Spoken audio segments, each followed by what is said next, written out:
महाराष्ट्राचे लाडके उपमुख्यमंत्री, सर्वांचे लाडके अजितदादा पवार, राज्याचे उपमुख्यमंत्री अजितदादा पवार अनंतात विलीन.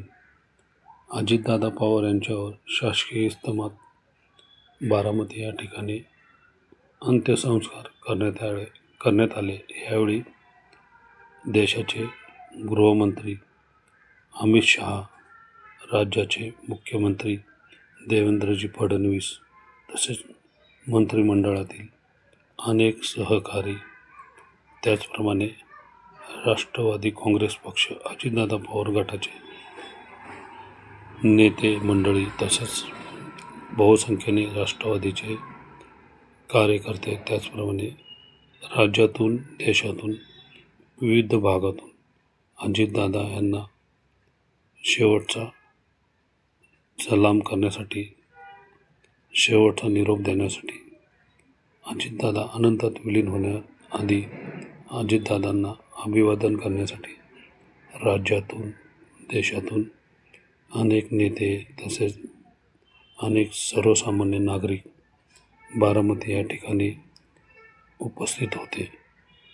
यावेळी अजितदादा अमर रहे, अजितदादा अमर रहे, अजितदादा पुन्हा या, अशा घोषणांनी संपूर्ण परिसर शोकसभेत निघाला होता. अशा अजितदादांना निरोप देताना अनेकांना आपले दुःख अनावर झाले होते. देशाचा तसेच राज्याचा आणि बारामती कधीही भरून येणारी पोकळी अजितदादाच्या आकस्मिक निधनाने निर्माण झाली आहे. यापुढे अनेकांनी आपल्या शोक संदेशात म्हटले होते की अजितदादा शिवाय महाराष्ट्राचे राजकारण बेचव झाले आहे. हो, हे खरंच आहे. अजितदादा पवार म्हणजे महाराष्ट्राचा लाडका दादा पुन्हा होणे नाही. अजितदादाच्या अशा आकस्मिक जाण्याने महाराष्ट्रावर, देशावर खूप मोठी शोककळा पसरलेली आहे.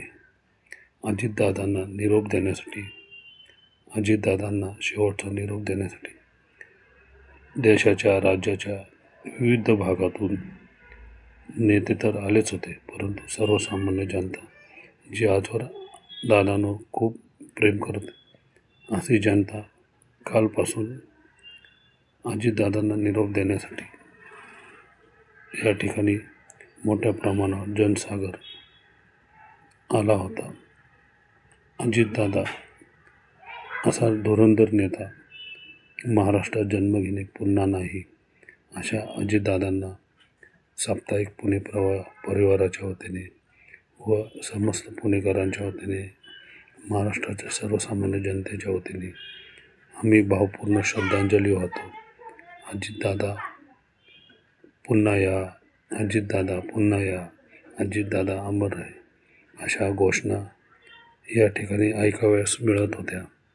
अजितदादासारखा नेता गेल्याने महाराष्ट्राची कधी न भरून येणारी पोकळी निर्माण झाली. अजितदादा